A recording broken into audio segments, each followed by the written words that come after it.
And welcome to Avalan's panel of experts that we have assembled exclusively for you to help our economy's most valuable resource, the small business owner, during these trying times. What are we going to do here? I want to introduce you through the course of this program to 10 esteemed experts in varying different fields of expertise that are all going to weigh in on things that we believe are going to be valuable to you as a small business owner in navigating through the coronavirus crisis. What are we doing this for? Is simply to be able to provide comfort and guidance to you, because we know that you are struggling, just like many of us, to figure out what's next and where do we go and how do we navigate. Hopefully this will be a great tool for you. The people that I've assembled, for the most part, are regular sitting members of Avalan's team of experts. And so what that means is that they sit on a regular basis with us as we brainstorm through the situations that our clients need the most help with. Some of the folks in the panel are not a regular member of our expert team that we brought in because the situation right now is a little bit different than what it's been. And so we have people in other areas of expertise that don't normally weigh in on the advice that we provide, but they're here also to give you a clear path. So how are we going to do this? We're going to make it easy to follow. We've created an index at the beginning of this process that'll actually be able to take you directly to any given speaker. We've time-stamped and indexed the topics. At the end, we're providing a resource link that you can actually click on and find resources that members of the panel have provided for you to be able to use. Some of them are things that you're finding in this massive amount of emails that you've been receiving, but here we're hoping to put a lot of things into one place.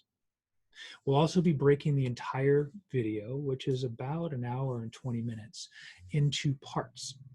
So you'll be able to go directly to each topic if you'd like to watch it that way, or if you wanted to watch it as a whole, it'll be available to you that way as well. Remember that the panel that we put together today is my expert team from California. And while we have expert teams in other states, these are the folks that I brought together here. A lot of the information, or some of the information anyway, may be state specific. So please keep that in mind as you're listening to what's being talked about. And if you need to have a referral in your state where you're watching, know that it's likely that we have resources and teams in place right where you're at. So to that point, reach out. Find somebody here, be it myself or one of our panelists, where you will have their contact information, because we can refer you to great people in your areas. Okay, so who's Avalan? We are a wealth management firm that basically focuses primarily on resources to business owners. At least I do. The rest of the firm, we have other areas of expertise, be it in, generational planning, trust planning, etc. But I really focus on business owners. We like to think of our company as one that provides advice beyond investments. Investments are an important part of what wealth management is, but it's really only about a fifth of it. The other 80% is in areas of things such as tax planning and intergenerational planning and charitable planning, right? And asset protection planning. So those are the things that we do and why we service the people that we do. We like to think of ourselves as basically we're by business owners, because we all own our firm, for business owners, just like you. I have been doing this for almost 25 years, and I'm a certified financial planner, CFP, and I've been working with people from little tiny individual mom and pop businesses all the way back into when I was in college doing SBA administration counseling and guidance for small companies that were seeking loans, all the way up to publicly traded companies that we've worked for. And at one time we were providing retirement advice to a top 5 law firm nationally. So we've got a lot of great experience and done a lot of really great things over the years. What I'm going to share with you today are a couple of things that I think are important as we get into this, and then we'll let the panel discuss. So first, I think it's really important that the thing that you need to be thinking about more than anything right now is having discipline. Everything that we do right now is critical that we do it in a sense of great purpose, right, and with great discipline, be it navigating the landscape around us and making sure that our businesses can survive and possibly even thrive in this environment, but also discipline towards assets that we've accumulated and invested in and put to work in the marketplace, right? Being able to be disciplined makes a big difference, right? If you're able to stick to your goals and know that your goals won't necessarily be undermined, right? Because you haven't made bad choices at the absolute worst time. That's the way we're wired as human beings. So keep that discipline. It's really important. It's what's made you successful in business, right? And it's also going to be what makes you successful in getting to your end goals, right? Whatever they may be. So here's a theme to one point. Right now, right, if you don't need something, you don't have to take it, right? And there's a couple of things that this applies to. So for example, business owners that have reached age of minimum required minimum distributions actually have to take them, whereas our employees that may be the same age don't. 2020 now, because of the situation that we're in, part of the Relief Act, the CARES Act that Congress passed, we now don't have to take those required minimum distributions if we don't want to. That's in our company plans and our IRAs, even inherited IRAs. So again, if you don't need it, leave it intact. It allows your portfolio to rebalance as opposed to having to sell, again, at the least opportune time. And when you rebalance, what you get to do is you get to take the things that have lost value proportionately and buy them with the things that have maintained or gained value in the portfolio, right? It actually allows us to do that magical thing of buying low, selling high, or as opposed to when you're selling out of panic or need in a bad time, you're doing the exact opposite, right? You may have bought at a higher level and sold low. And going back to, economics 101, we all know we want to buy low, sell high. So if you don't have to take that, but this also applies to loans that are being made available through the CARES Act as well. So if you look at a couple of the things that are available to you, one of them in particular, the EIDL, which is the Economic Injury Disaster Loan through the SBA, that's something that whether you need it or not, we're encouraging everybody to go to the SBA site and apply for. You can decide if you've been approved whether you want to take it or not, but part of that, simply by applying, there's a $10,000 grant that will actually be made available to you. And the loan terms are very low interest rates for a longer period of time. So even if you don't necessarily need that money today to get through the crisis, if it's available to you, it might make sense for you to have it, to execute the loan and then have it available to you as we come out of this to use for future growth. But if you don't need it, you don't have to take it. To that end, if you do need it, take it. Right. So going back into the loan program, a lot of what we're hearing right now is about the PPP, or the payroll protection provision. It's proving as we speak to be very difficult in terms of banks being able to manage it and to be even able to make funds available. But if you haven't already, make sure that you're getting those loan documents put together, right, to try and provide that. Because the reality of it is that could be free money for you if you're actually using it to pay for payroll. If you're using it for the right reasons, it's, per the act, going to be a forgivable loan. Now, how much we can trust the government, who knows? But again, even if it's not forgivable, it'll be able to be paid back at a very low interest rate. So look at that opportunity and make sure that you're working with your local banker to be able to maximize your opportunity to be able to get that money. And if not in the first wave, we're expecting a second one. So posture yourself now, because some of the larger banks in particular are making it really hard for you to get money. So consider community banks, if that's at all an option for you. So that's the $10,000 advance I'd mentioned in the EIDL, the payroll protection provision, right? If you need it, go get it, go find it. By the way, that's basically 2.5 months of your payroll expenses that you then get to burn over 2 months, right? And so that extra half a month you can use for rent, utilities, things like that. And then lastly, advances on money from your 401k, your IRAs. They've relaxed that. The government's relaxed that in the CARES Act, where you can actually go and get twice what you could otherwise get through a 401k loan. And if you're taking these distributions versus a payroll loan, there can be tax benefit to doing that, right? Being able to pay that tax over a little bit longer period of time, or even having the ability to pay that back altogether at some point. So, and then also be able to take it without the federal penalty, which is typically 10% that's being waived on distributions from retirement accounts. So another place where if you need it, go get it. All right, I want us to get into the panel. It's time to hear from our panelists. These areas that they're all going to talk about are going to impact you greatly. And as we go through the information, right, as well as what I've just already shared with you, please remember that so much of this is brand new. It's very fluid, right? We're still trying to figure all this out. And in some cases, it's not even figured out at all. This is why we believe that having a team like the one that we've assembled here, as well as the teams that we as a firm assemble for our clients on a day-to-day basis, are critical to your success, not just in a COVID environment, right, but actually in your regular business environment, to have the experts and the resources available to you that can work with you collaboratively, consultatively, right? It's really, really an important thing to have. And this is why we deliver our advice this way, because we want our clients and business owners as a whole to be able to operate, right, with their eyes wide open and to see everything that's going on, and not just things in these little cylinders that typically get addressed, like in these little silos and cylinders. So that all said, I want to start with Bridget Foreman. Bridget's a CPA and a partner at Bartlett, Pringle Wolf, LLP in Santa Barbara, California. She currently serves as the partner in charge of the tax department, integrating seasoned tax expertise for closely held businesses, high net worth individuals, and real estate owners. A significant part of Bridget's practice focuses on partnership taxation, real estate, and tiered entity structures. Bridget, liquidity is king right now. In the complicated and rapidly changing tax world, I've got a few questions about that. First, with the passage of the CARES Act on Friday, what actions can we now take to create liquidity for our businesses through tax relief?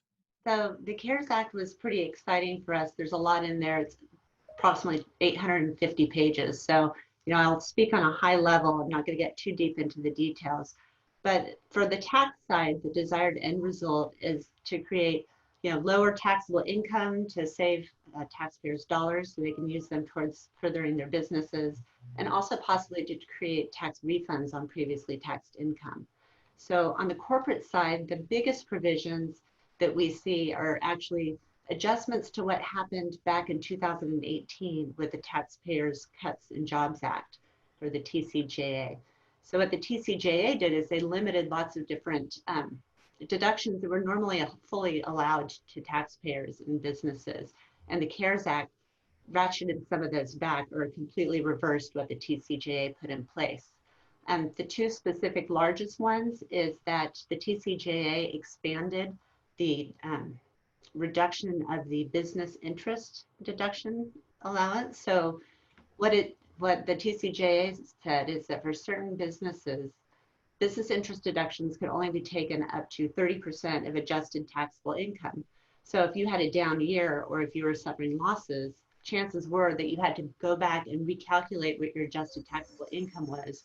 Some of your interest deductions would be disallowed and pushed forward, which then would reduce your loss, thereby increasing taxable income.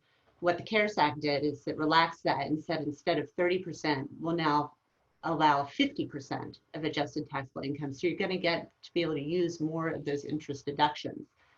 They even went a step further and they said in 2020, we don't expect corporate income to be as high as it was in 2019, given what we're facing today. So when you're calculating what that adjusted taxable income threshold is, the 50%, you can take an election on your 2020 return and use your 19 taxable income number. So again, you're going to be able to use more of those deductions than you would be otherwise. The other really big one that we were all excited about was actually a correction in a drafting error in the TCJA, and that's regarding qualified improvement property. So qualified improvement property are basically improvements to the interior of a commercial building. Under the TCJA, they made an error and they made all those improvements subject to 39-year depreciation, which was not what they originally intended, but that's what the law said. The CARES Act fixed that and said, no, qualified improvement property is actually 15-year property, which also means it's eligible for bonus and could have 100% expensing in the year placed in service. So that is huge. If you think of a business person that has franchised restaurants and they do a refresh of several of their locations, that's all qualified improvement property.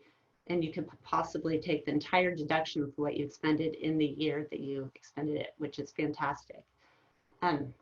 CARES Act also added new things, like they expanded the allowance for charitable deductions for corporations, allowing 25% instead of 10% of income.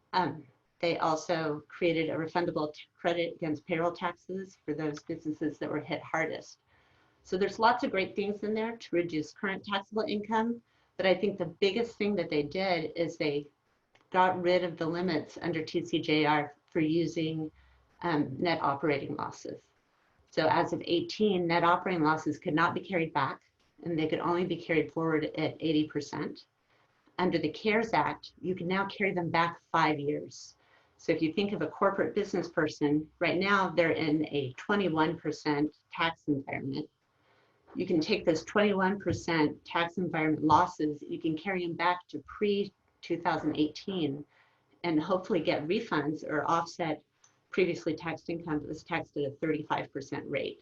So you're getting that rate arbitrage, which is great, and hopefully will create some refunds and put some dollars in pockets. Well, that's super exciting. It's nice to hear some good news for restaurant owners in there too, given these times for sure. So what about primary provisions for liquidity for individual taxpayers? Is there anything different there? There's a lot of the same and some different. So NOL rules also mirror on the individual side. So again, if you're in a situation where you're creating losses now, you can carry them back. And remember, individual tax rates also went down in 2018. So you're still going to get a rate difference and hopefully get to offset taxable income at a higher rate from prior years. The TCJA, one thing that it did to individuals is it limited the amount of business loss that can be used to offset other income on an individual return, limited it to $250,000 per taxpayer. That limit has been taken away for 19 and 20. So now if you do suffer business losses, you can use it, 100% of it, to offset other income. And again, if it produces a loss, you can carry it back. As Rich mentioned, they relaxed the penalty on taking early distributions from IRAs. So if you have a COVID reason that you need to take an early distribution from an IRA and you're not 59 and a half, that federal 10% penalty is waived. And if you pay it back within 3 years, it's not included in taxable income. If you don't pay it back, you can spread out that taxable income over 3 years so you don't hit an immediate hit. Couple other things, a waiver from minimum distributions, increase in ability to take charitable deductions. And then the final thing is those wonderful stimulus payments that are going to drop from the heavens. They are only going to certain taxpayers within certain income thresholds. It's $1,200 per taxpayer, $500 per qualifying child. And the beauty of that is that you don't have to do anything to get it. They're going to look at your last filed return, whether that be an 18 or a 19 return, to determine your eligibility. If you do have direct payments or refunds that are put directly into your bank account, they're going to use that bank account information. It's just going to magically pop into your bank accounts. And if you don't get it, but situations change and you do qualify in 2020, you get to take that tax credit on your tax return. Well, that's awesome, Bridget. Thank you so much. Next, I want to jump over to Marie Phillips because she's done such an amazing job pre-lockdown and operating remotely. So without further ado, please meet Marie, founder and CEO of Connected Accounting LLC. She leverages technology and her organizational methods to help individuals and businesses save time by streamlining accounting processes and other time-consuming tasks. She brings over a decade of experience, and her clients rave about her reliability and proactivity. I also know that Marie has a great online presence with Connected Accounting and is worth a follow on your social media outlets. Marie, since you are so positive, what do you see as some of the opportunities in this moment to look at in terms of how do you plan for a crisis? How do you adapt to a remote lifestyle? How do you rethink staffing? What's going on in your mind? Yeah, well, thanks for inviting me to be part of the conversation. So yeah, I think there's 3 big opportunities right now for all of us. The number one is, how do we help our clients and their teams be ready for crisis, not just in a time like this, but in general. And the questions, we have monthly recurring meetings with our clients, and we ask them, are you correctly capitalized? Do you have the right equity structure? Are you carrying too much debt? Especially before they consider even some of the loans the government voted in through the CARES Act. We also asked them, how can we help you, whether we're in the crisis right now, but a lot of those conversations happened 6 months ago. How do we help you in a case of a crisis, not have a disruption in the quality of the products that you, or the services that you provide? And really, like, I'm a huge tech nerd. I love apps. I love technology. I built Connected Accounting to be a fully cloud-based firm with staff across multiple states. And we tried to help our clients get there. So the second big piece is, okay, let's ask the right questions in crisis management, which is an opportunity to, like, add value, but also help our clients manage any difficult times. The second big opportunity is, how do we help you adopt the cloud and software and technology that allows you to still function really well, whether or not you're in a crisis? I constantly spend time figuring out which apps to set up and how to set them up, and whether you're talking like inventory management, bill pay, managing receivables.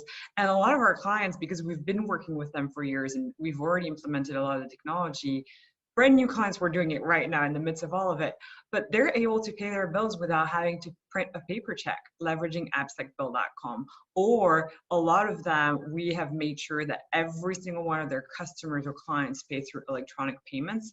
So they don't have to go and drive to their office and figure out what's in the mailbox right now to manage a very tight cash flow. So the second piece is, how do you leverage technology to help you navigate good and hard times?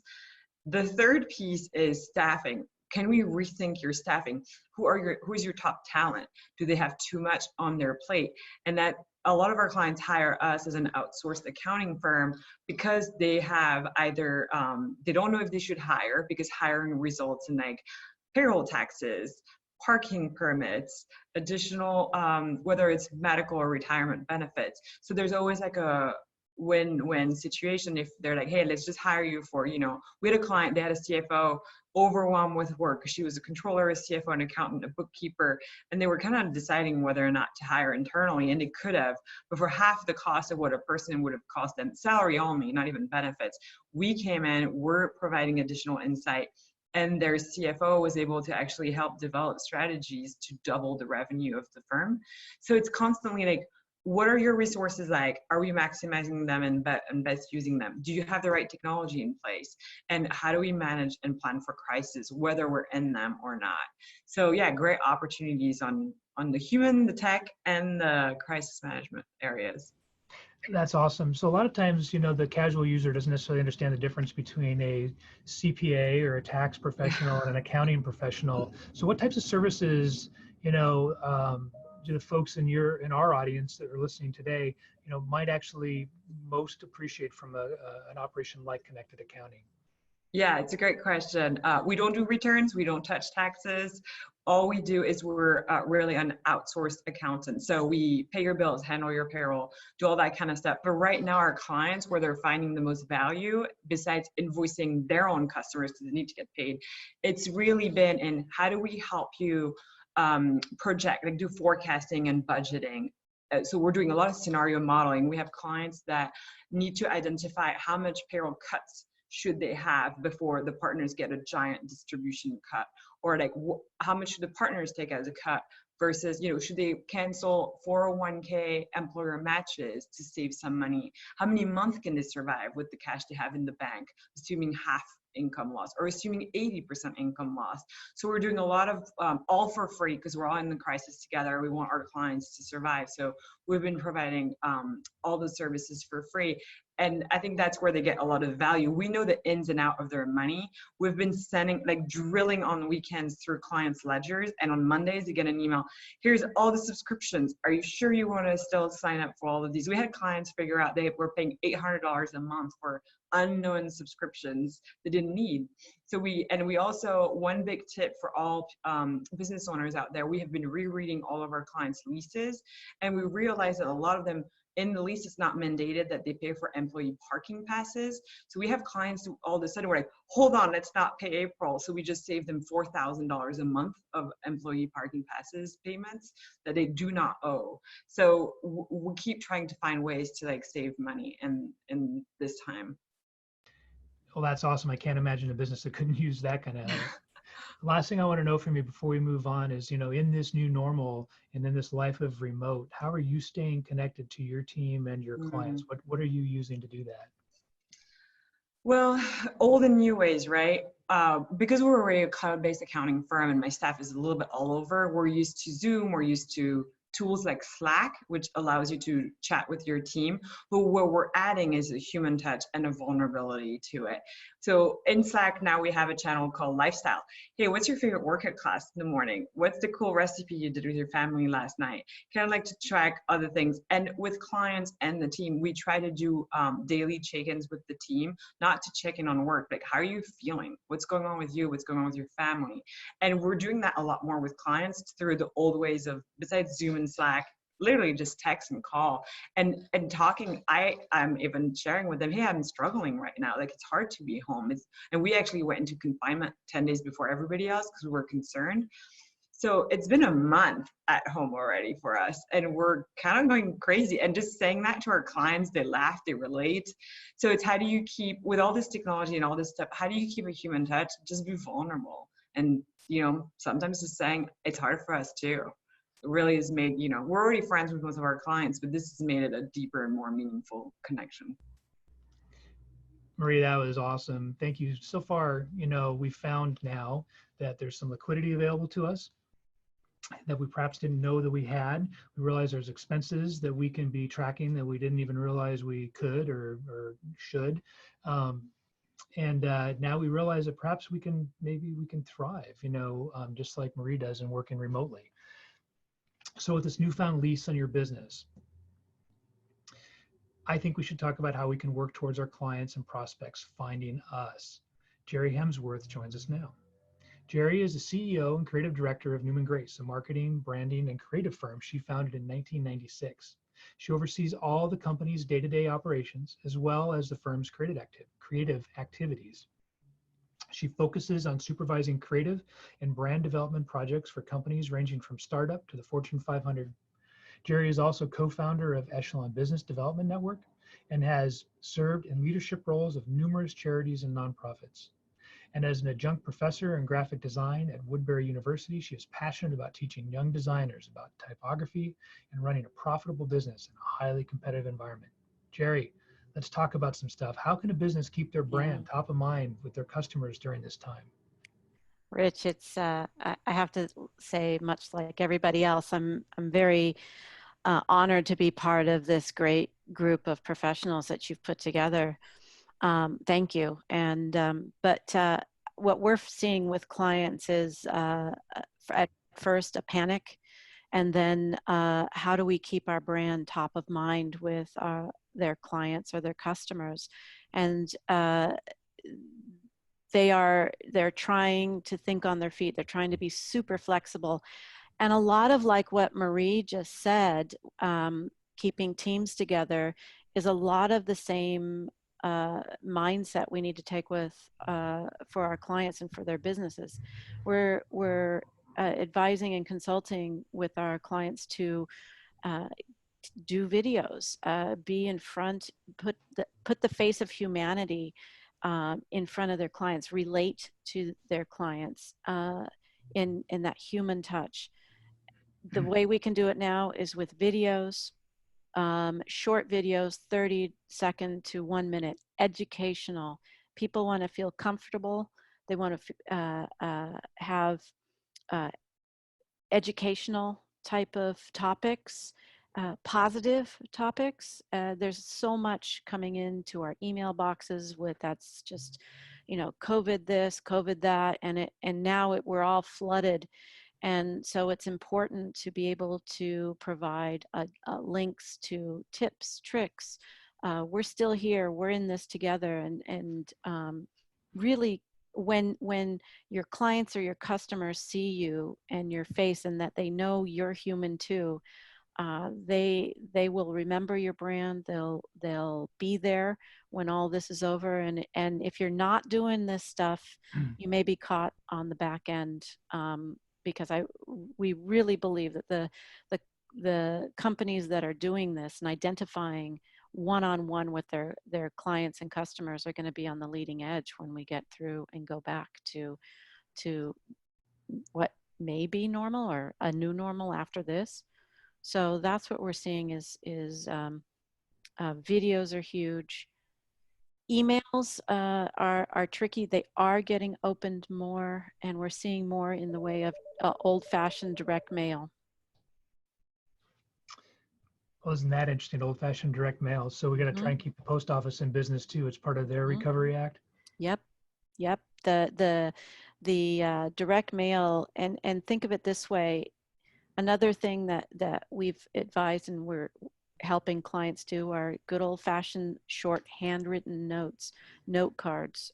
If you've got a smaller base or those top clients, those top customers, send them a handwritten note. If you've got older client base, especially if you say you're an estate planning attorney or anything like that, writing a note, people love that human touch, getting in and cutting the clutter. And a lot of times that's working, but direct mail still is the number one return on investment. So it's something that you cannot overlook. So before I let you go, something that I think that we all should be thinking about. It's one thing to be reactionary and in a crisis mode, and we know that the world doesn't look really all that great in the moment. But successful businesses are always looking to the next step. And so, what can we as a business owner today, even faced with the adversity that we have, what can we do to prepare for the future, right, or the next future, in terms of marketing when this is all over? Well, this is a great time. There's a lot of people who are finding, without driving to meetings and without having to, a lot of outside distractions, they have more time. So now is the time to work on brochures, on marketing collateral, on getting things printed. Because pricing's coming down on some of the back end production stuff because they want to keep their people and their teams employed. So now is the great opportunity to get back into that marketing, those collateral pieces that you've been trying to redo, or maybe refocus your brand message. Because once we get cooking with gas, once we're in our day-to-day activity, those tend to be the items that we shove to the background and don't focus on and don't give it our due attention. And they take a much longer time to finalize. But we're seeing now that the people that are really focusing and saying, hey, now's the prime opportunity. I've got an extra couple of hours in the week or in the day. Let's really hone in on what is our marketing going to be in the next 6 months. What's our messaging going to be, and again, being able to businesses being able to put themselves in their clients or their customers' shoes, and coming up with the messaging of what they're going to need to hear and what they want to hear in the next 3 to 6 months. It's going to be key. Thanks, Jerri. I'm excited to think there are ways we can position ourselves for something beyond just survival these days. So Bridget talked about finding liquidity and tax relief, and I touched on a few of the stimulus provisions as part of the CARES Act. The stimulus is over $2 trillion and is expected to grow soon. For perspective, I want you to think about $1 trillion this way. Start with $1 million, make it seconds. 1 million seconds is equal to about 11.5 years. Take that to $1 billion. Those 11.5 years now turn into just under 32. And when we make it $1 trillion, it's not just 32 years, but it's 32,000 years. It's a lot of money. Here's the catch. For the payroll protection provision loan that I talked about to be ultimately forgiven or forgivable, we need to keep our staff. And wow, what challenges that brings, especially now. I think it's time to have Renee Noy from WorkWise Law chime in. Renee is a founding partner and co-owner of WorkWise Law, a law firm that exclusively represents employers, getting them into compliance with state and federal employment laws. Having worked for over a decade on the employee side, Renee has insight into what makes a good plaintiff an employment case, and she works tirelessly to ensure that her clients can avoid costly litigation. Currently, Renee misses the days of worrying about misclassifying workers as independent contractors or sexual harassment claims, and has been almost solely focused on helping her clients stay afloat through this extremely challenging global pandemic. Renee, what is the best thing to do with my employees right now? Do I lay them off? Do I furlough them? Do I keep them? So I've been getting that question a lot. All these companies are scrambling, trying to figure out what to do with their employees right now. If you're a non-essential business and you're not able to keep your employees working, then the best thing to do is do a temporary layoff, which is confusing a lot of people. Just the language of it. It's an effective termination. When you do a temporary layoff, you still have to provide final paychecks with all of your accrued vacation time. And you're giving them a letter saying that this is a layoff. I'm telling my clients not to promise future employment because we have no idea what the future holds. We don't know how long this is going to last, and your economics of your company may drastically change, and you don't know if you're going to be able to bring everybody back. Obviously, this paycheck protection program it's trying to incentivize employers to bring everybody back, but that's not always a reality. So what I've been advising is to just do the layoff. If you're able to do like the furlough language, it's very similar in terms of just it's a reduction in hours, but the effect is the same. You can still put people on unemployment. Part of the stimulus package, it's giving $600 additional to the state unemployment per week, which is pretty substantial. I mean, there's certain employees in my clients' companies that are now going to be making more on unemployment, and that's been a big issue. Because if companies want their employees to be able to work some hours, but just not full hours, that's been a question that keeps coming up. And the answer is you can still have an employee on unemployment, and you can bring them back to work a few hours a week or however much you need just to get your needs met in terms of work and whatever is able to get done, either from home or if you're essential to be able to go into the office. So it's a lot of just language questions, and the laws are changing every single day. It's been really incredibly difficult to keep track of everything. And I give advice, and the next day I'm calling clients back and saying, well, actually, it's changed now.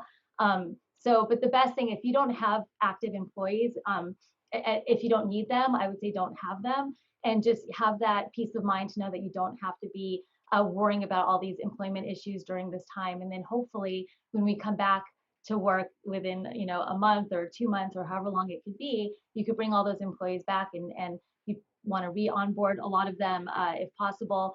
The other thing I want to mention is that there's been a few of my clients that have been excited about this and saying, this is my opportunity to clean house.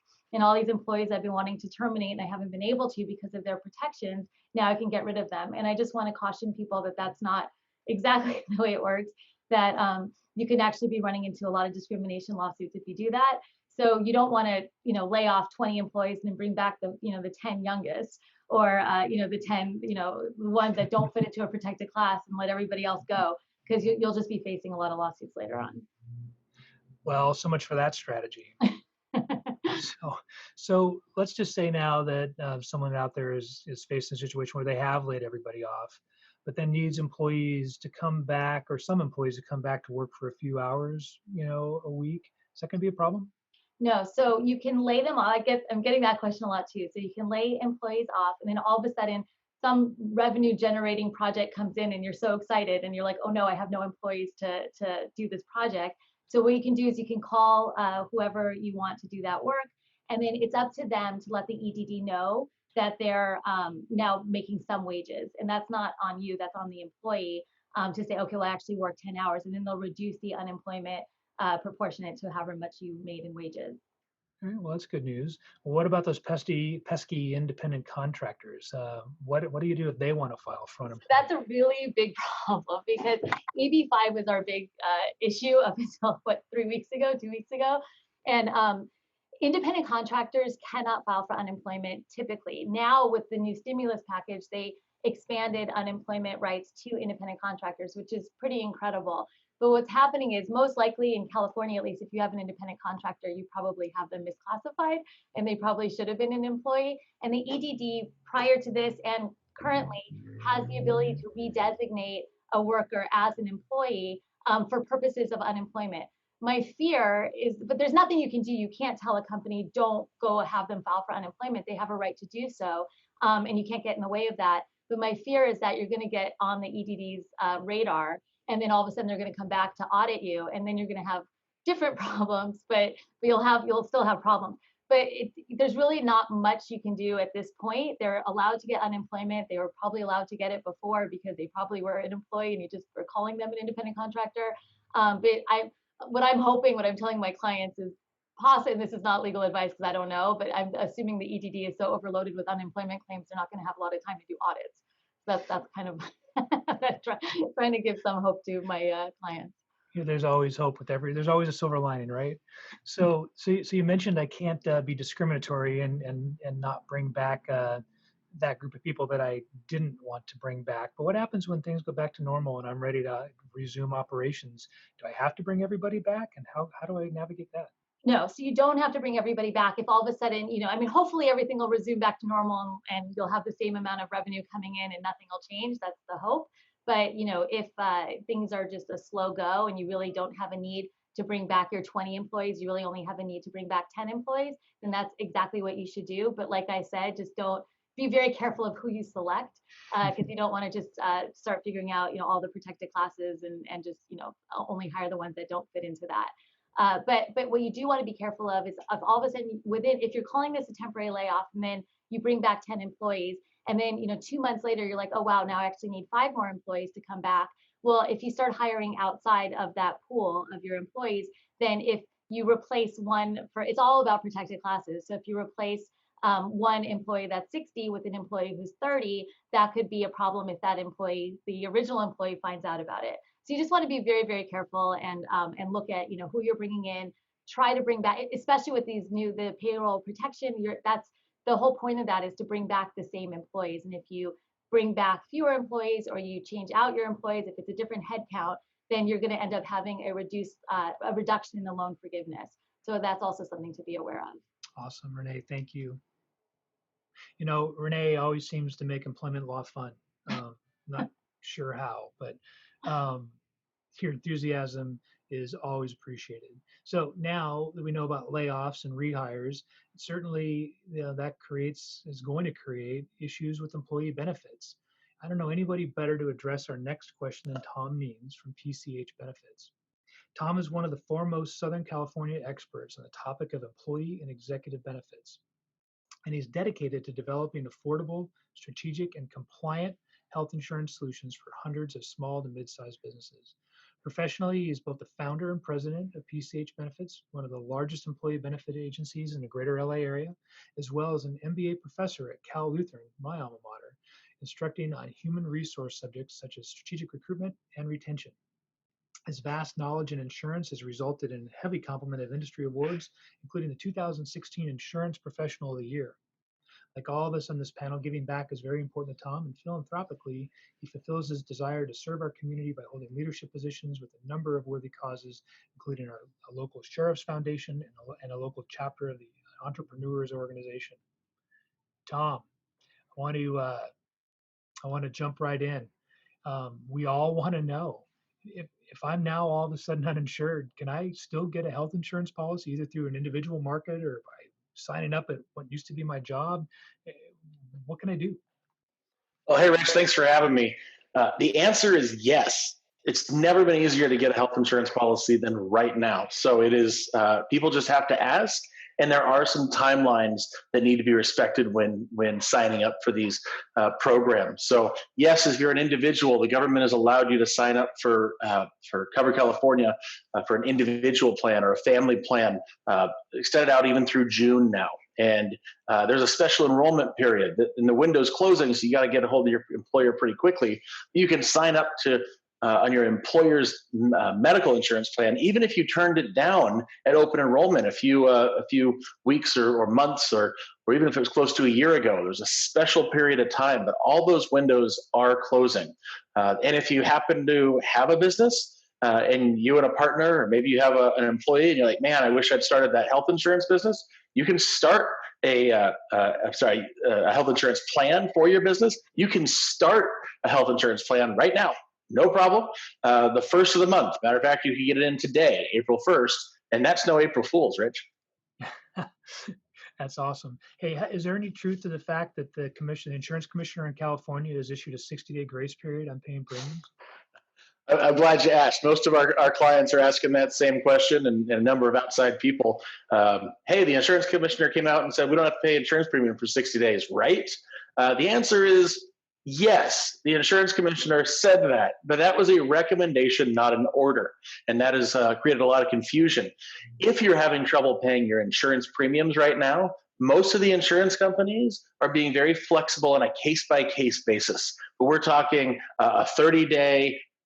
Very rarely are we seeing 60-day deferment of payment, and the payment will be due then at the end of the period of time. So yes, that is absolutely out there. That is a statement the insurance commissioner made, but it is not being enforced on a regular, it's not being enforced by the insurance commissioner, and therefore the regular folks like you and me and our businesses are not receiving 60-day automatic deferments of payment.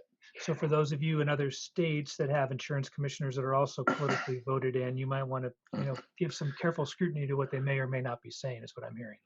Indeed. Every insurance commissioner is handling it a little differently, and every insurance company is handling it a little differently. The important part is that your broker cannot call for you. They want the individual or the business to call in directly and plead their case. So start dialing and listening to some insurance company hold music if you want to get 30 days off.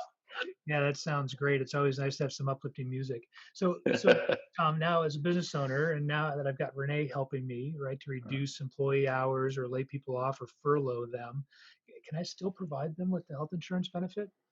Yeah, great question. And this is where Renee and her legal expertise are absolutely correct. And the insurance world goes a different direction. So the insurance world doesn't care if it's a layoff, if it's leave, if it's a furlough.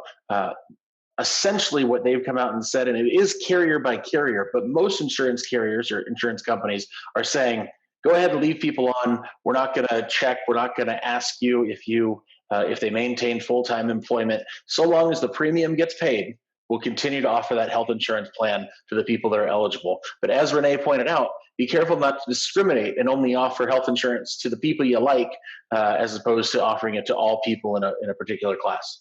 Boy, that'd leave me in a pickle.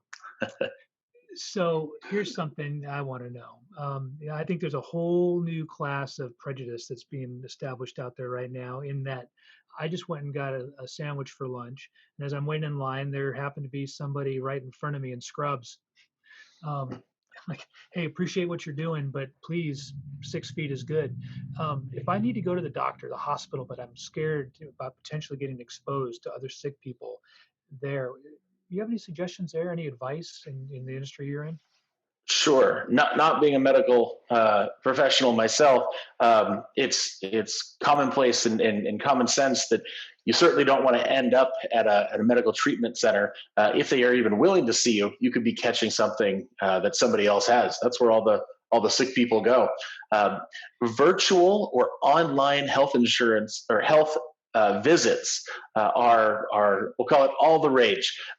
There's a number of different companies. Your insurance company has probably partnered with one or has their own system that allows you to interface face-to-face with a doctor. Now, hold times are a little longer than they usually are, but in a typical time, you're looking at seeing a doctor from the time you log in less than 3 minutes. Right now, we're seeing anywhere between 3 to 10 or 15 minute wait times for some of our carriers, and other carriers are instant. You get straight in, you get to be face-to-face with the doctor. They get to ask you all those questions. If you happen to wear a Fitbit or an iWatch, they can measure your pulse. And you can show them with video, if there's a rash or an infection, or if you have a concern. So it's really, really effective. We used it in our family. Our company uses it. And if you have any questions about where you can go for an online visit, so you don't have to go be face-to-face with a doctor just to find out if you're sick or not, you're more than welcome to reach out to our office. Anybody that answers the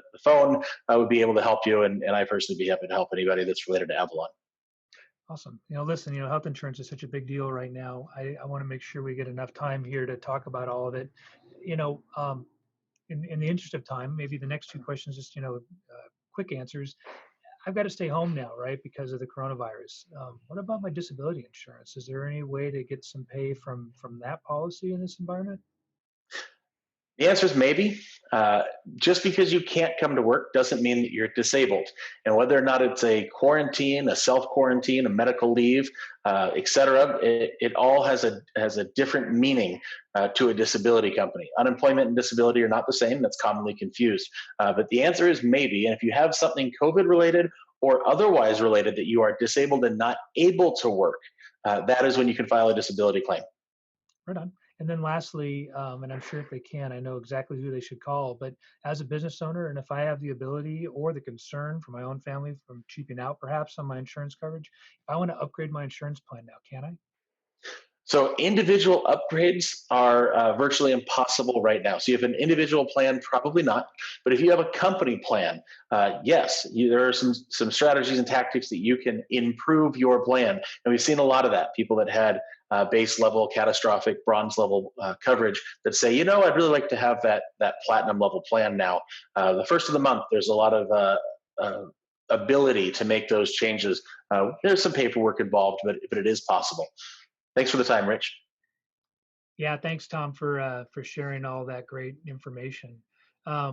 So yeah, it really is fascinating where we're at with all this. There's so much going on.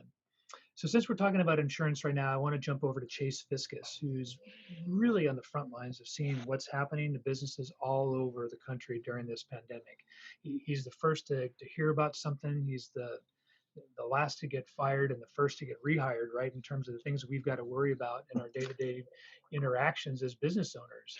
And I believe that Chase has some great insight to share in these times, and I know is one of the best resources out there to turn to once things do in fact get back to normal. Chase is the founder and CEO of Fiscus Commercial Insurance Services. It's a property casualty firm based in Southern California and is licensed across the United States. FCIS specializes in business insurance, risk management, and safety services. Chase and his team work with businesses of all sizes, helping them to reduce risk by providing protection through insurance products. FCIS provides solutions for workers' comp, general liability, property insurance, cargo insurance, and many other business coverages. Chase was named also, much like our preceding speaker, an Insurance Advisor of the Year by the San Fernando Valley Business Journal, and has built a reputation for insuring hard to place and complex risks. This I know for a fact because Chase insures me. Mr. Fiscus, how do business insurance policies respond to something like this pandemic we're faced with? Do most business insurance policies include interruption service coverages? So most business insurance policies do include business interruption coverage. So most standard, what they call business office policies, what a financial planner is going to have, what a insurance agent, restaurant, fitness studio. Most businesses have this coverage. However, there's an organization out there called Insurance Service Office, or ISO. ISO writes policy forms, and insurance companies, Travelers, State Farm, Liberty Mutual, I mean, pick a name, they go to this organization and adopt either sections or full copies of policies. Basically plagiarism, right? They license it, but that organization pretty well has these types of pandemics, viruses excluded just in the base policy forms. So unless you have a unique manuscript policy, your average off-the-shelf policy that probably 95 or 99% of business owners are going to have is not going to apply to a pandemic or forced closure, something like this, or clients not performing on contracts. Since I'm hearing you say that there's no real insurance under the traditional business insurance policies, what else right now can a business owner do? So again, although you can't really buy like pandemic coverage, just like you couldn't buy war coverage or riot or civil unrest coverage, there are some forms of policies that could be triggered. For example, I had a client reach out to me that's concerned that one of their customers, a restaurant chain, is not going to pay their bill. For that particular client, they have accounts receivable coverage through what is called trade credit insurance. So although you can't buy something directly related to the physical close of your business, you can still procure coverage for sort of ancillary areas around. Like again, one of your potential customers going out of business or being shuttered, now they can't pay you, you have bad debt or an account receivable, that's no good if your client can't pay. So under trade credit insurance, you can actually receive up to 90% of that money back. The 10% is your deductible. Some of the other stuff available is political risk insurance, or even people who import or rely upon a supply chain. They could have trade disruption coverage. But again, that's specified to people in those industries who have those types of supply chains, which a majority of businesses are not going to have. All right. Well, I got to imagine that in your industry, as a result of what we're seeing right now, things are not going to stay the same. What do you think is going to change in the future as a result of what we're going through right now? I mean, just in some of the states that we do business in, you're hearing of legislatures, the departments of insurance, various departments of insurance or departments of financial services. California, for example, an insurance commissioner ordered all of the insurance companies to submit by April 9th what they believe their losses or their business income losses would be from an event like this. So I'm not sure really at this point. After the terrorist attacks in 2001, the government invoked TRIA, which is the Terrorist Risk Insurance Act. It's a $100 million fund that is assessed as a tax on all insurance policies. So I'm not sure if we're going to see something like this, if this is the new norm.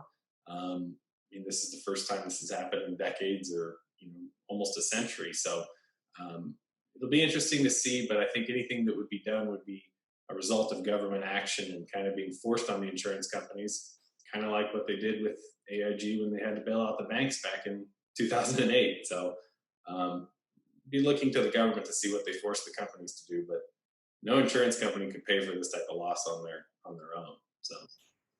Right on. Well, that's super helpful. Is there anything else, on top of mind that you think that we should be thinking about right now as business owners as we navigate, or is that? No, I mean, just have your systems in place and your contingencies. So when this type of thing happens, this is catastrophic, but there are other types of things that can occur. And I think this has really forced a lot of people, especially companies that aren't younger, to look at contingent business income plans or contingent business operation plans, whether that's working remote or looking at other things for supplies in your supply chain. All right, Chase. Well, hey, thanks so much. You're always a step ahead of things for sure. We as business owners often work so hard at doing everything that is right in our businesses, we often forget to look at what's going on at home. So today, I've brought Robert Feldman in as a guest to our panel to look at just that. Bobby is the owner of Costa Canyon Insurance Services. Costa Canyon Insurance is a personal lines insurance agency with 3 locations with access to multiple insurance companies that specializes in hard-to-place property insurance policies. He has access to multiple companies that most brokers do not have access to in order to best serve his clients. Aside from being a top-notch professional, Bobby has parlayed his love for barbecue into an amazing business generator. And if you haven't had the pleasure of some of his barbecue, I'd certainly make it a priority to get to know him better. Bobby, I got one thing for you, my friend. What or how is this current pandemic affecting the personal lines insurance market? And what should business owners be thinking about here? Well, right now, we're actually, and thank you, Rich, for having me on today. We're in the middle of, which has been actually over the last 3 to 4 years, one of the worst markets when it comes to insurance, especially for property insurance in California, based on all the fires. In the middle of the fires in 17, 18, a lot of insurance carriers moved out of the market. 19, we had a pretty good year as insurance companies and started to see a slowdown, but the market is still fragmented. A lot of companies are going through non-renewals. When this really started to kick a couple of weeks ago, there was a lot of talk by multiple insurance carriers of potentially doing a moratorium where they would shut down to watch to see what happens with this. Obviously, insurance policies on personal lines follow a lot of different industries. Up until just recently, for example, the realtor associations were not even classified as a primary or crucial business, which they finally overturned. It is going to make the market really choppy. It was already a kind of a tough market to start with. And a great example of what's going on, there's admitted companies, which are the normal State Farm, Farmers, Allstate, AAA, and there's the non-admitted companies, different name brands. I have, in my 20 years, have never seen a market so fragmented or so scattered. In the non-admitted carrier, we're seeing over a 400% variance right now. I'm seeing business owners that we work with, Schuette, Rich, you've been great to send to me, that are seeing, we had one that was in Carmel that with one of the carriers was $124,000 a year for their property insurance. And we had one of our carriers that I helped bring into California that was at $28,000 and higher coverage. It is really time, especially for those that are in some of the higher fire zone areas, to take a look at what their current insurance companies are and which products they have, just based on, for nothing else, as a cost saving measure.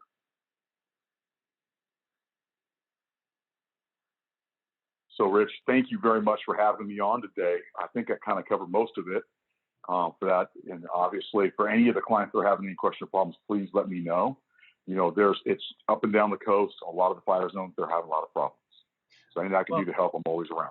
Thank you. Bobby, thank you. It's always great information from you. And, keeping in mind to all you that are watching today, it's like, don't lose focus, on what's happening on the home fronts, because of what's happening on the business side.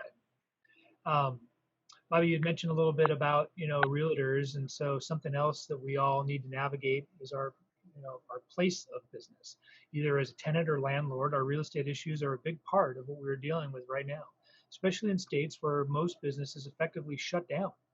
Mark Carlson from the Carlson Law Group has been my go-to expert for more years than I can count on my fingers and toes.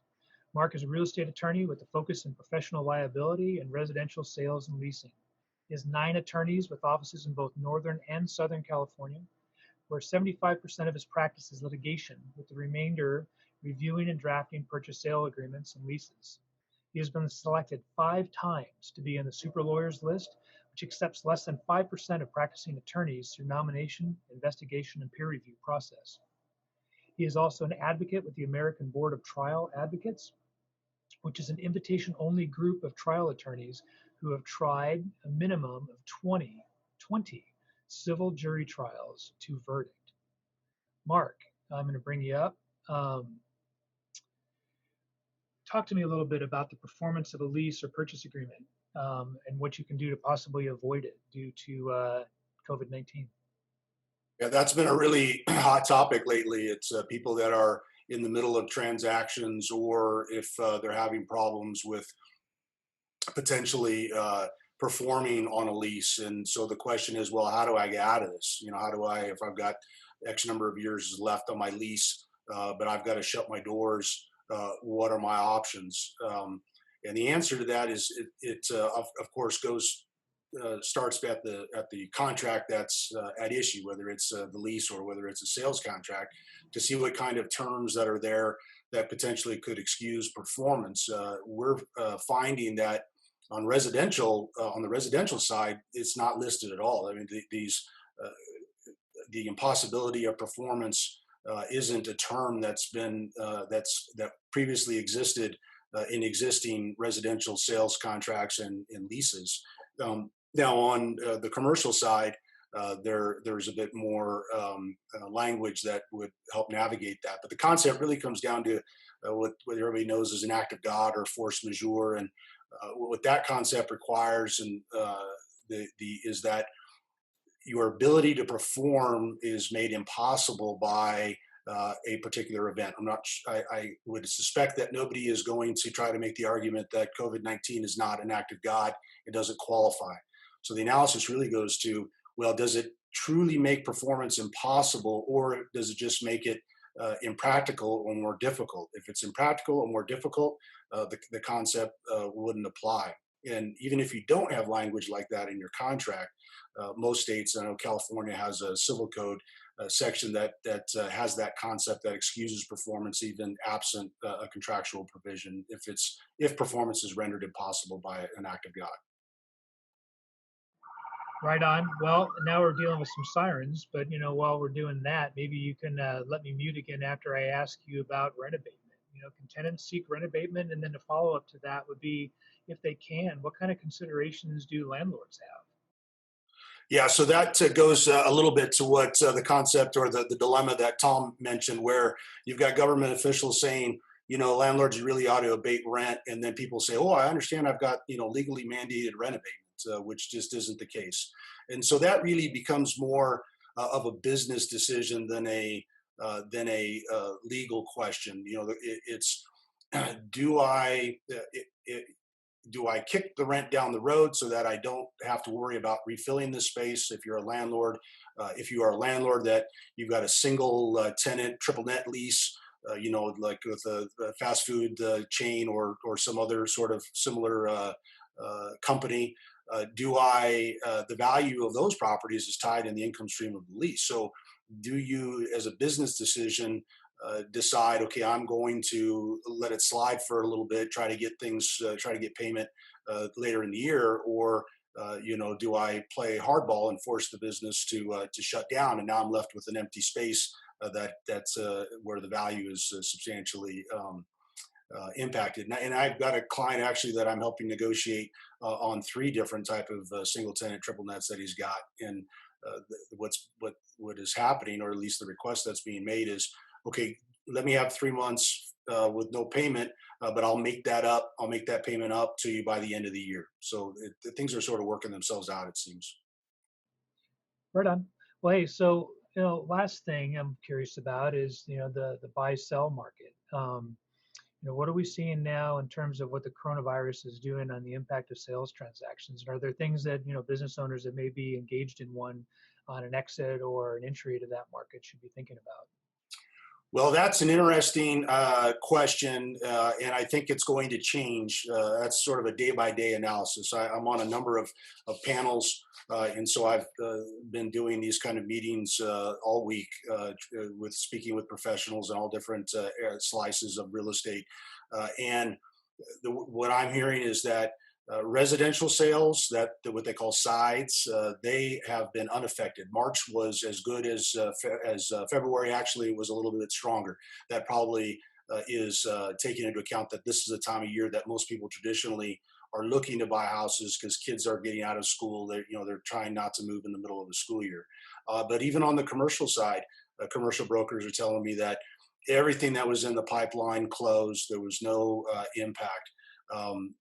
There's been some hiccups with some lenders that are not lending currently, although, we'll see not so much on the commercial side, as we've already heard, but on the residential side. So we'll just have to see how that goes. So I think so long as the deals are possible, with lending and lenders working around getting appraisers out there and home inspectors and other due diligence professionals on the commercial side, so long as they're working, I think that it seems that things are going to still progress, and we're not going to have a huge impact on the activity within the markets. Well, terrific. Well, thanks, Mark. I expected nothing less than some great information, so thank you. So as we hit the home stretch, I want to focus on 2 concepts around wind down. If this environment just simply isn't working for you and the solutions we've come up with to this point aren't going to cut it. It's a big deal to consider, and our last 2 experts are as good as they get in their spaces. First, I want to turn to a regular on Avalan's expert team panel, Adam Schreiger. Adam is always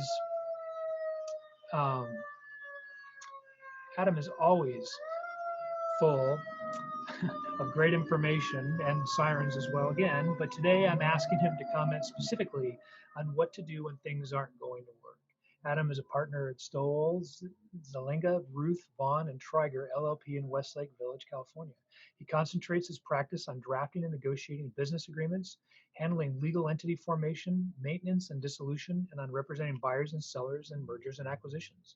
Adam is also a super lawyer, we seem to have a theme here, and an adjunct professor of entrepreneurship at Cal Lutheran University, another theme.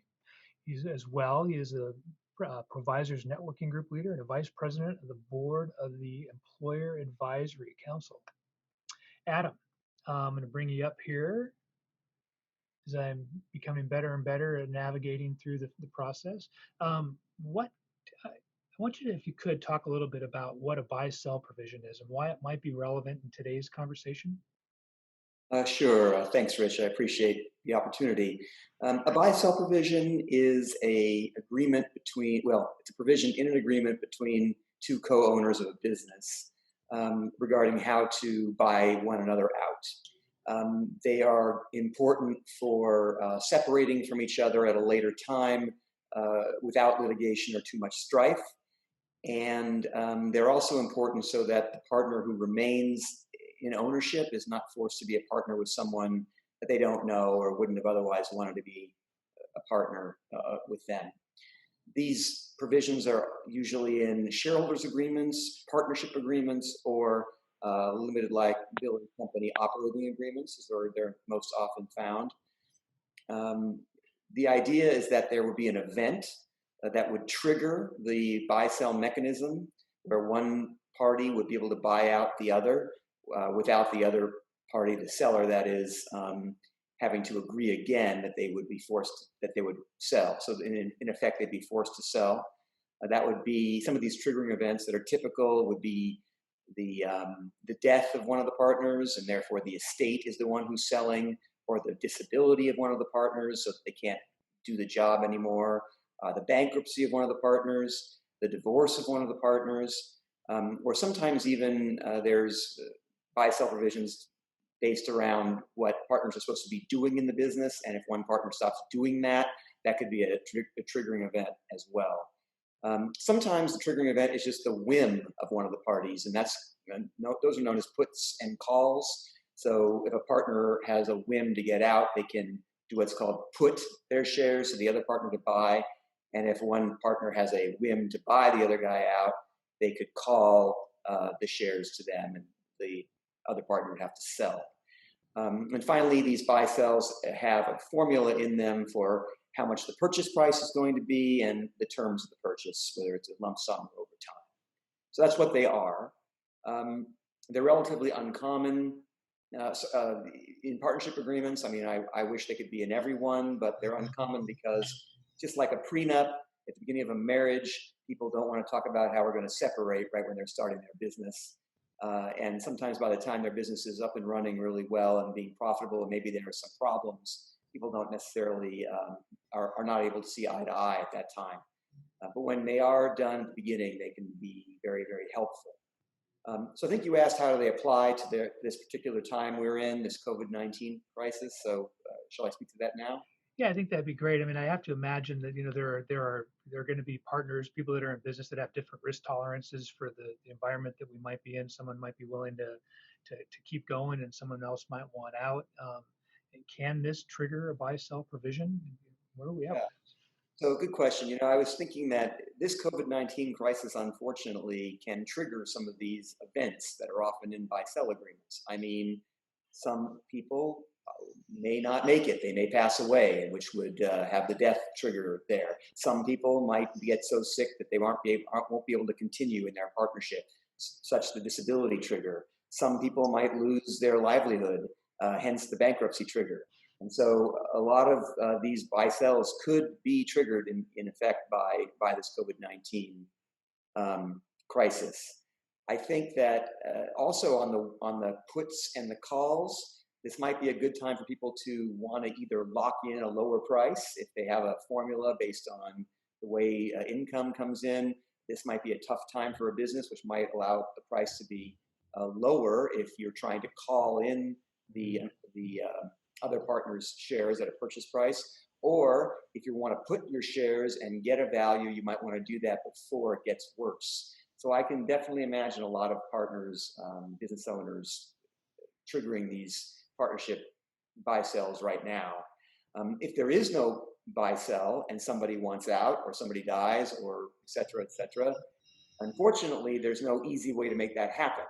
The partners can come together and make an agreement, but like I said, when the agreement is needed is usually not the time when one can be made. The way that the interests of the two are oftentimes too far apart. Or if not, there's litigation to get an involuntary dissolution or some other kind of a separation by litigation, which is the worst case scenario, but at least it is there to be a backstop if necessary. So that's typically the direction that it's going to have to go for someone that didn't necessarily put that buy-sell provision in. If someone dies, wants out, or otherwise, it's ultimately going to come down to negotiation between the parties, then attorneys, and possibly courts. So there are other scenarios that can play out if there's not a buy-sell provision in place, or is that what we're faced with? Yes, that's exactly right. There are other ways out. Like you said, negotiation. The person more powerful who wants it less is going to win. Or if you can't come to a deal, it'll be a lawsuit when and if the courts ever open again. That is. So before I let you go, I want to ask you: is this a good time for someone in our audience to actually review their partnership agreement to see if there's something in there about separation, dissolution, or otherwise? Is this the right time to do it? Well, I think that if you can tear yourself away from the employment law issues and the CARE Act loan issues and the insurance issues and all these other pressing issues, times like this really bring to mind that things can change for the worse and very quickly.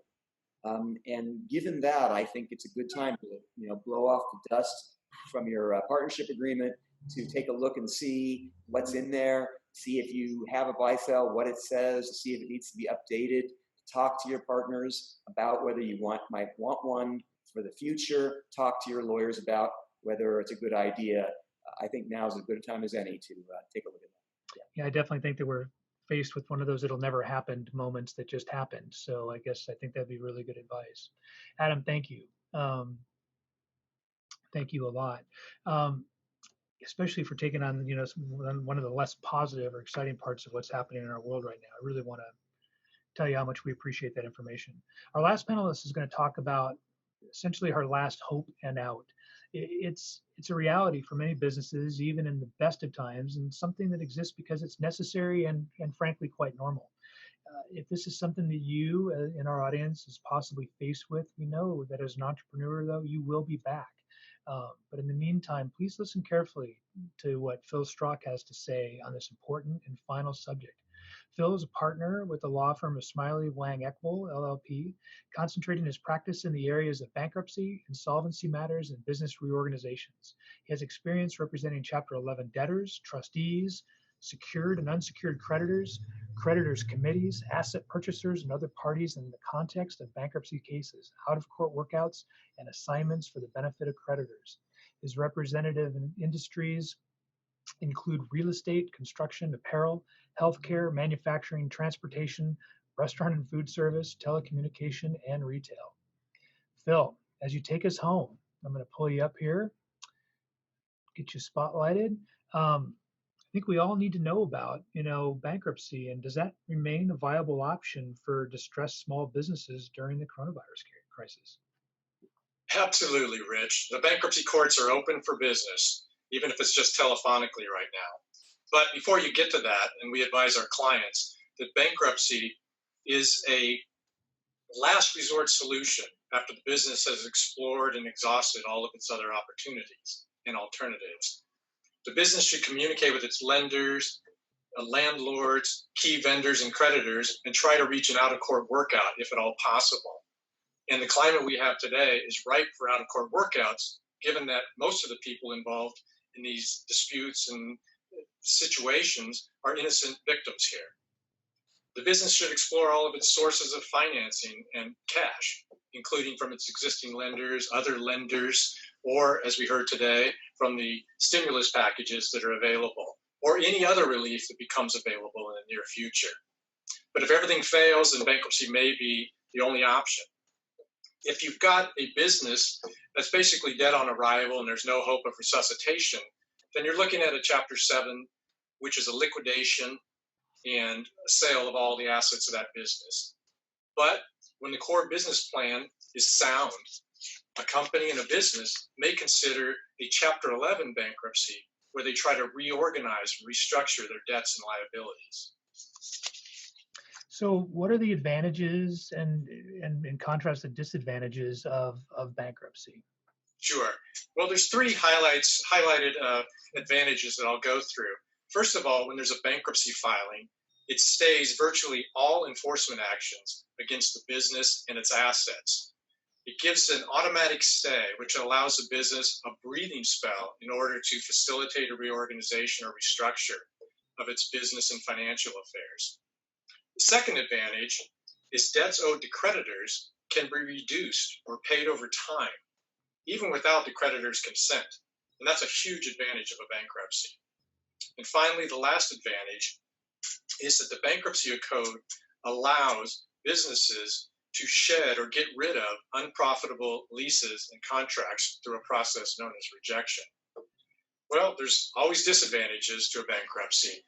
And the first disadvantage is that once you go in, you can't necessarily get out. It's not really up to you once you file and things aren't going the way you want them to. You can't just get out of the bankruptcy case. It's not a two-way street.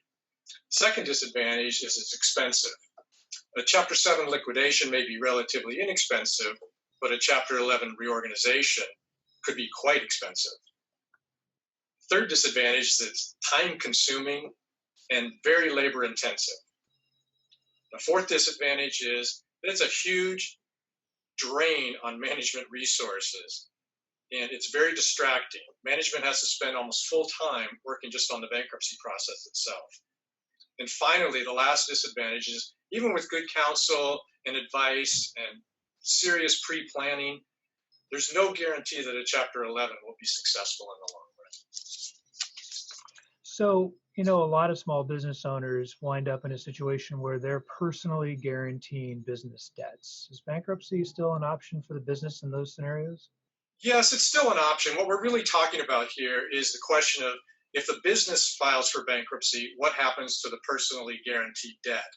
And the answer to that question is the business bankruptcy does not extinguish the owner's liability on the guarantee, nor does it give that owner the protection of the automatic stay. So collection efforts against the owner will continue, notwithstanding a bankruptcy of the business itself. And that's one of the reasons that a lot of owners will concurrently file their own individual bankruptcies at the same time the business files. We saw this a lot during the last recession with real estate developers who had guaranteed all the debts of the business, and they had to file their own personal bankruptcies as well. Wow. Okay. And then last thing I wanted to ask you is you alluded a little bit to the stimulus packages, you know, one place that might be helpful. And if it weren't, and there was still, you know, need for access to bankruptcy, has the stimulus provided greater access for distressed small businesses to get into bankruptcy and find that protection? It has. And let me just step back a little. Before we even had the COVID-19 pandemic, we had just enacted a new Small Business Reorganization Act in February of this year. It's a very favorable bankruptcy provision for small businesses that allows them to reorganize quicker and cheaper than ever. The problem was, or is, the threshold for businesses to take advantage of this provision are not high enough. They were originally, if you had debts, secured and unsecured, of 2.7 approximately or less, then you would be considered a small business. Now, the CARES Act has provided a significant benefit, is that threshold limit for small businesses to take advantage of the Small Business Act has been increased to $7.5 million, and that will greatly expand the availability of these favorable provisions for small businesses. Now, I do want to mention that that provision sunsets after 1 year, so it's only available for a 1 year period. Got it.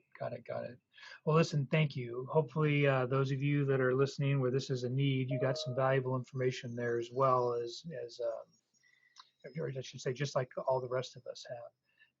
That was quite a discussion. And we've taken a little bit longer than I think we had hoped to. And I want to thank all of you for the time you did take to help those that we serve stay informed and on top of what is happening around the world. Before we fade out to our contact and resource page, I wanted to have each of you just chime in one more time, if you wish, with a quick 30-second best takeaway that you might have from this meeting. I can state mine quickly. It's that I can clearly see just how important it is to have a group of highly respected, knowledgeable, and trusted advisors work together to guide you through every aspect of your business and personal lives. I truly believe this was an amazing collaboration today, and I'm proud to have been a huge part of it. Bridget, any final thoughts? Rich, I agree with you on that. Renee mentioned that this current environment is very fluid, which it is. So I would just recommend that everyone stay on top of things or work closely with their CPAs and their other advisors to make sure that they are maximizing any opportunity that's in front of them. Great. Marie. Yeah, I would definitely follow the same way. Like, it's been so helpful to hear different people's perspective on this, because I may not have considered the legal ramifications of certain issues my clients might be facing, or on the insurance side, what are things I should be considering. So I think like it's giving me the resources to send clients to everyone on this call, and like also think about, like, I actually was jotting notes down like for specific clients. So watch the whole video is the is my advice. Right on. Jerri.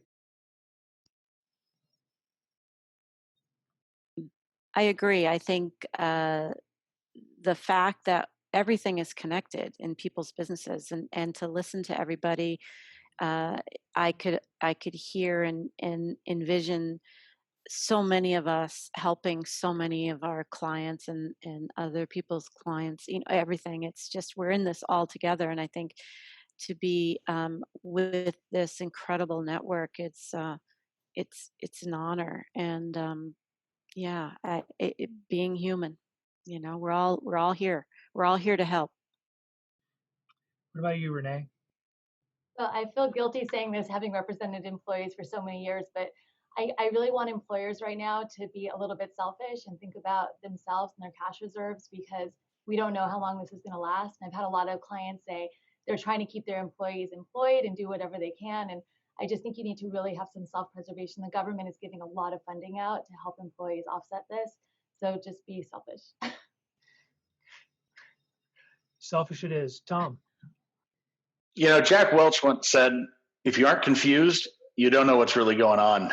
And I feel like this time more than any, that is true. But just being a part of this today, experts, each advisor knows exactly what's going on in their area, and your clients, whether they use us as advisors or have trusted advisors of their own, would serve themselves well to put that call in and make sure they get the right answer in what has otherwise been an uncertain and ever-changing time. Thanks, Rich. Chase, what do you got to say, my friend?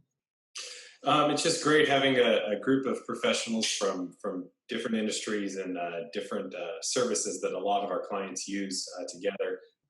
One of the things I said was is your policies may exclude it. Now, there may be some of you out there that do have some limited coverage, and our one piece of advice would just be reach out to your local insurance provider or whoever your provider is, and see if it's worth even filing a claim to see if something like this could be covered.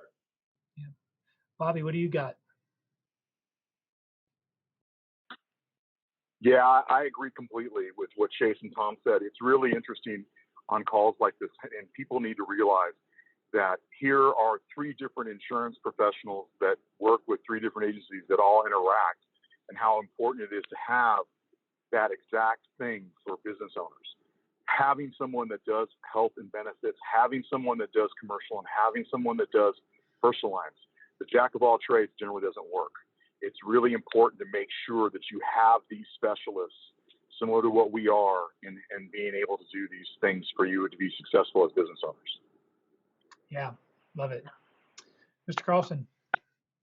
So first of all, thanks for the invite to this. This has really been a fantastic couple hours. But since most of my clients are small business owners, I've been trying to do a lot of the research on the topics that everybody's been speaking of. And I can tell you there is a lot of misinformation that's going around. And I learned something from everyone that I didn't know before. And so I guess my takeaway is small business owners really need, even though cash is tough right now, they can't be cheap with hiring the appropriate professionals. It's going to pay dividends in the long run for sure. Yeah, that's spot on. I absolutely agree with that. Adam, what do you got? Any parting thoughts?